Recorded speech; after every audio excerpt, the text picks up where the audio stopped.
रिश्वत पर बिके हुए लोग और सुविधाओं पर टिके हुए लोग क्यों बरगद की बात करते हैं, गमले में उगे हुए लोग। लोकसभा में जिस व्यक्ति और जिस पार्टी की जीरो रिप्रेजेंटेशन है, वो उस पार्टी को कहता है कि ये हमसे डर गए, जिसकी लोकसभा में 303 सीटें हैं। बताइए, ये क्या हंसी मजाक या हास्यप्रद टॉपिक नहीं है क्या? लेकिन कुछ समझदार लोग पीछे से चुपके से कह रहे थे जो मर्जी कर लो, आएगा तो मोदी ही।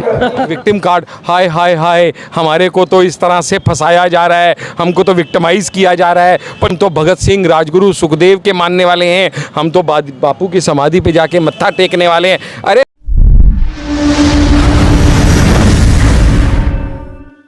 अभी हमारे साथ भारतीय जनता पार्टी के केशवपुरम से जिला अध्यक्ष हैं, इनसे बातचीत करते और समझने की कोशिश करते हैं ये जो शराब घोटाला का सरगना जो अरविंद केजरीवाल को बताया जा रहा है, इसमें कितनी सच्चाई है, क्या है। आज आप लोग का यहाँ राजघाट पे प्रदर्शन रखा गया है, सर क्या कहना चाहेंगे? देखिए, राजघाट ऐसा स्थान है जहाँ व्यक्ति सत्यता की कसौटी पर खरा उतरता है, और इसी राजघाट पर अनेकों बार केजरीवाल जी ने शीला दीक्षित के 358 पन्ने की चार्जशीट का जिक्र किया करते थे। आंदोलन से उपजी ये पार्टी बार बार अपने आप को सत्यवादी हरीशचंद्र बताती थी, लेकिन 7 साल कालांतर में इन्होंने अनेकों ऐसे काम कर दिए जिससे इनकी अपनी कसौटी फेल हो गई। ये चिल्ला कर कह रहे थे कि मनीष सिसोदिया ने अगर कुछ अपराध किया तो सीबीआई उससे नोटिस दे। फिर सत्येंद्र जैन के बारे में ये ऐसे बोले, अब ये 3 दिन से अपने बारे में ऐसे बोल रहे हैं। अरे भैया, सीबीआई के पास कुछ है तो आपको बुला रही है, और फिर आप ध्यान भटकाने के लिए मोदी जी का नाम लेते हैं। मैं तो इतना ही कहूँगा कि रिश्वत पर बिके हुए लोग और सुविधाओं पर टिके हुए लोग क्यों बरगद की बात करते हैं, गमले में उगे हुए लोग। ये मोदी जी का मुकाबला कैसे कर सकते हैं? मोदी जी के 8 साल के कार्यकाल में किसी भी मंत्री पर 1 रुपए का भी काला दाग नहीं लगा है, और इनके 38 विधायकों पर FIR मुकदमे चल रहे हैं, 3-3 मंत्री जेल में हैं, और उसके बाद ये अपने आप को सत्यवादी बता रहे हैं। आज भारतीय जनता पार्टी का हर कार्यकर्ता CBI में जब उनकी आज पेशी है, हम मजबूती के साथ शराब घोटाले की असलियत को जनता के सामने रखने के लिए यहाँ पर एकत्रित। लेकिन सर, वो तो कल ही कह रहे थे प्रेस कॉन्फ्रेंस में कि हमारे अगर हम कट्टर ईमानदार नहीं तो देश में कोई कट्टर ईमानदार नहीं है। देखिए, वो कहते हैं कि अपने मियाँ मिट्ठू बनना, वो कह रहे हैं ना जी। क्यों नहीं वो साइन करते फाइलों पर मुख्यमंत्री होने के बावजूद जी? क्यों उनके मुख्यमंत्री काल में अनेक जो मंत्री हैं वो जेल में चले गए जी? अगर वो ईमानदार है तो ईमानदारी का परिचय दे। एक बात और मैं बता रहा हूँ, वो स्मार्ट बहुत हैं और अटेंशन सीकर भी हैं। उन्हें पता है, क्योंकि वो इतने चालबाज हैं, उन्हें पता है कब क्या बोलना है जी। अब कल वो चिल्ला के संजय सिंह बोल रहे थे, उनके साथी जो हैं, कि हमें जहर दे दो, हमें गोली मार दो। अरे भैया, ये लोकतंत्र है, यहाँ न्यायपालिका निर्णय देती है, जनता केवल चुनाव में निर्णय देती है, लेकिन लोकतंत्र में न्यायपालिका जिम्मे। अगर आप ईरान, इराक, पाकिस्तान या किसी और देश में होते तो हजारों बार आपको गोली से उड़ा दिया गया होता, लेकिन ये भारतवर्ष है जहां हर बात को कहने के लिए आपको अवसर मिलता है, मौका मिलता है, और अगर आप निर्दोष साबित हो भी गए तो तब भी तो कोर्ट आपको छोड़ ही देगी ना। तो आप जाने से डरिए मत, चिल्लाइए मत, बौखलाइए मत, अपने सबूतों के साथ वहाँ पर जाइए।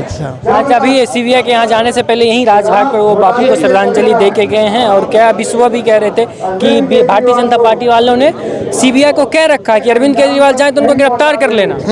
वो तो ये भी कह रहे हैं कि आज से पहले किसी मुख्यमंत्री को CBI का नोटिस नहीं मिला है, ये भी कह रहे हैं।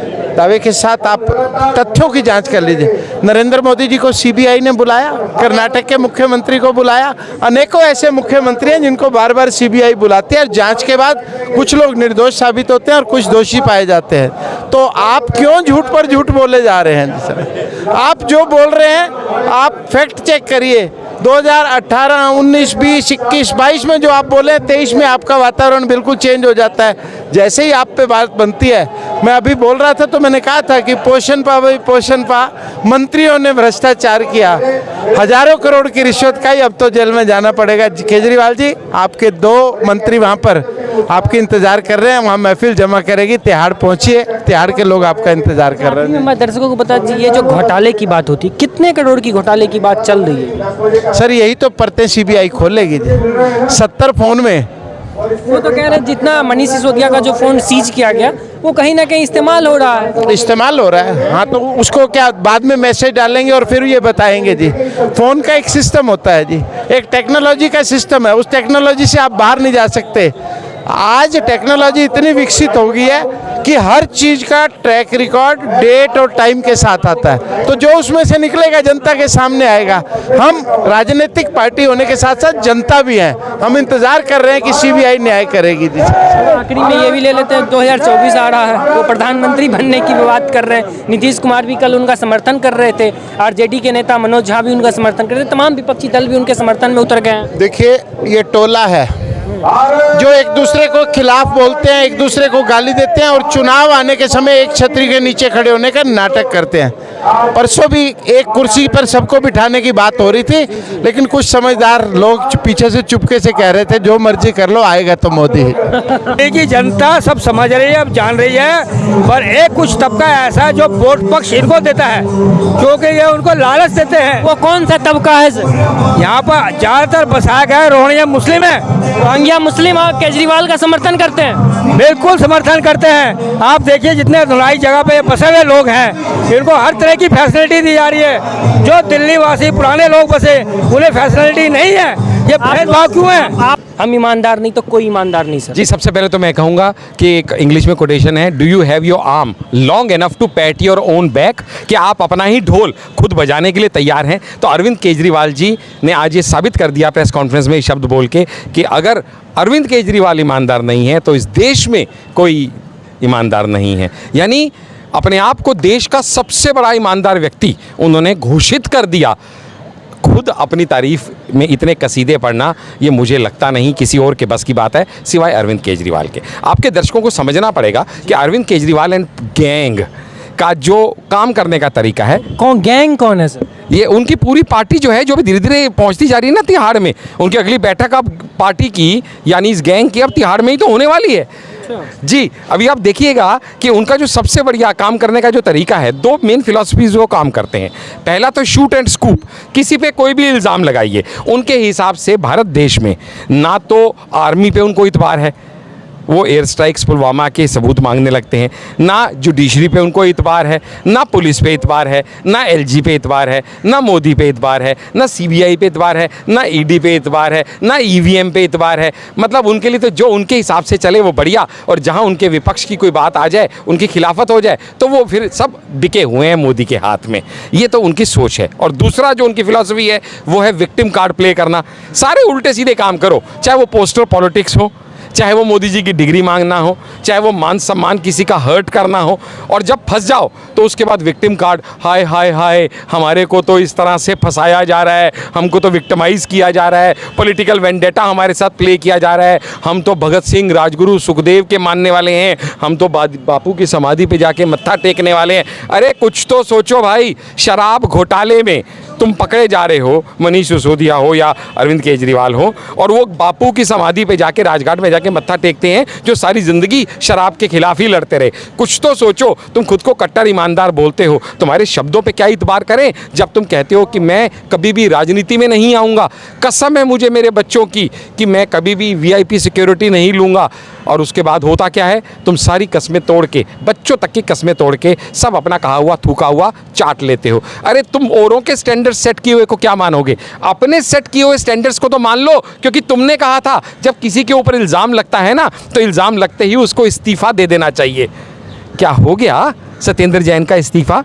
10 महीने बाद उसका इस्तीफा लिया आपने, वो भी जब मनीष सिसोदिया का लेना पड़ा तो, और इल्ज़ाम तो आज आपके ऊपर भी लग रहा है, तो क्या आपने अपना इस्तीफा दे दिया? जवाब है नहीं। तो बहुत सारे सवालों के जवाब अरविंद केजरीवाल को देने होंगे जो आज सीबीआई उनसे ग्रिलिंग के दौरान पूछेगी या पूछ रही होगी। इस समय भी रीज़न क्या है, उनको जवाब देना होगा कि क्या, जब सब जानते हैं कि आम आदमी पार्टी एक ऐसी पार्टी है जहां पत्ता भी अरविंद केजरीवाल की मर्जी के बिना नहीं हिल सकता, तो क्या लिक्वर स्कैम की ये जो पॉलिसी आई ये उनकी मर्जी के बिना आई? जवाब है नहीं। क्या ये विड्रॉ की गई तो इनकी मर्जी के बिना? जवाब है नहीं। अगर ये इतनी ही अच्छी थी तो एलजी की इंक्वायरी इनिशिएट करते ही 24 घंटे के अंदर विड्रॉ क्यों की गई? आप तो उसको डिफेंड करते। जब मनीष सिसोदिया का पीएसी अरविंद कहता है कि भाई मेरे को तो बुलाया गया था मनीष सिसोदिया जी द्वारा, कहाँ पे? अरविंद केजरीवाल जी के घर पे, और मुझे हैंड रिटन नोट दिया गया था कि इसका ड्राफ्ट बनाना है जीओएम के लिए कि इसी तरह से लिक्वर पॉलिसी में ये 5% से 12% की कमीशन बढ़ाई जाएगी। तो क्या आपसे सीबीआई पूछे ना कि आपका ये जो व्यक्ति बोल रहा है सच बोल रहा है झूठ बोल रहा है? जब कॉन्वेंट सुकेश 700 पेजों की हिस्ट्री देता है, चैट हिस्ट्री, जिसमें कहता है कि ये 15 किलो घी यानी 15 करोड़ रुपया मुझे इधर से उधर पहुंचाने के लिए इन्होंने कहा था, तो क्या आपसे पूछेंगे नहीं कि भाई साहब ये क्या हो रहा है, आपका नाम क्यों लिया जा रहा है? क्योंकि इस समय सेंटर का नेतृत्व एक ऐसा व्यक्ति कर रहा है जो कहता है ना खाऊंगा ना खाने दूंगा, और जो डंके की चोट पे कहता है कि जब तक भ्रष्टाचार मिटेगा नहीं देश आगे बढ़ेगा नहीं। इसलिए डरना तो पड़ेगा हर उस व्यक्ति को जिसने मोदी के अगेंस्ट बोला है, ऐसा नहीं जिसने देश के अगेंस्ट काम किया है, कि वो दिल्ली के मुख्यमंत्री हैं। लोकसभा में जिस व्यक्ति और जिस पार्टी की जीरो रिप्रेजेंटेशन है, वो उस पार्टी को कहता है कि ये हमसे डर गए जिसकी लोकसभा में 303 सीटें हैं। बताइए ये क्या हंसी मजाक या हास्यप्रद टॉपिक नहीं है क्या? आप खुद सोच के देखिएगा। और दूसरी बात, कभी खुद को राजगुरु सुखदेव कहना, कभी अपने भ्रष्ट मंत्रियों के लिए भारत रत्न मांगना, कभी खुद को कृष्ण से मिलाना, ये सब हिंदू आस्थाओं के साथ किए गए खिलवाड़ का उनका एक और सबूत है। अरे जो आदमी कश्मीर फाइल जैसी पिक्चर के ऊपर अपनी विधानसभा के ऊपर दहाड़े मार के हंस सकता है, वो कितना संवेदनशील है वो दुनिया देख चुकी। जो आदमी खुद विधानसभा में चीफ मिनिस्टर होते हुए पहली बार ऐसा हुआ कि एक चीफ मिनिस्टर ऐसे कह रहा है कौन एलजी, किसका एलजी, कहां का एलजी, इस तरह की भाषा एक संवैधानिक पद पे बैठे हुए दूसरे से उच्च संवैधानिक पद पे बैठे व्यक्ति के लिए इस्तेमाल करना, वो कितना उसको मान सम्मान है पदों का, वो दुनिया देख चुकी। कल की भी उनकी प्रेस कॉन्फ्रेंस आपके माध्यम से बहुत सारे लोगों ने देखी होगी। उस प्रेस कॉन्फ्रेंस में एक भी सवाल का उन्होंने जवाब दिया क्या? उनकी प्रेस कॉन्फ्रेंस से पहले बीजेपी ने उनसे कुछ सवाल दागे थे, 5 सवाल दागे थे, आपको ध्यान में होगा, गौरव भाटिया जी ने एक भी सवाल का जवाब नहीं दिया। किया क्या? उन्होंने फिर से इंडिया को डिफेम करने का काम किया। हमारी इंस्टीट्यूशन सीबीआई जिसके ऊपर हमें मान है, नाज है, गर्व है, उस इंस्टीट्यूशन को दाग करने का उन्होंने फिर से काम किया जब उन्होंने उसको एक अधिकारी गुंडे की तरह काम करते हुए इंस्टीट्यूशन बता दिया। जब कहा कि ये बेमतलब में लोगों पे इल्ज़ाम लगाती है, लोगों को ज़बरदस्ती फंसाती है, झूठे डॉक्यूमेंट पे साइन कराती है, इतना ही नहीं लोगों को वर्गलाती है, डराती है, साथ के कमरे में परिजन को, फैमिली मेम्बर्स को बिठाती है कि अगर तुमने इस पर साइन नहीं किए तो सोच लो इसका क्या होगा, ये बिटिया तुम्हारी कॉलेज जाएगी या नहीं जाएगी। आजकल के डिजिटल युग में जब एक एक छोटी छोटी खबर कहां कहां तक जा रही है, सोच के देखिएगा एक सीएम के इस तरह के वक्तव्य को अपने पीएम के against anti India tool kit वाले कहां और किस तरीके से इस्तेमाल करेंगे। क्या इतनी भी समझ, राजनीतिक परिपक्वता उनको नहीं है कि वो किसके बारे में और क्या बात कर रहे हैं? क्योंकि पास्ट में भी हमने देखा है राहुल गांधी के भी कुछ कमेंट्स को एंटी इंडिया टूल किट वालों ने कैसे हाथों हाथ उठा लिया था। अब इनके कमेंट्स को भी उठाया जाएगा, लेकिन इनको चीप पॉपुलैरिटी चाहिए, किसी भी कीमत पे चाहिए। मोदी से द्वेष करते करते ये इतना ज़्यादा द्वेष में इस समय रंगे जा चुके हैं कि ये कब एंटी इंडिया हो गए इन्हें पता भी नहीं चलता। इनका खालिस्तान प्रेम तो दुनिया जानती है, वो सब हमसे छुपा हुआ नहीं, और आपके दर्शक इससे भली भांति परिचित हैं।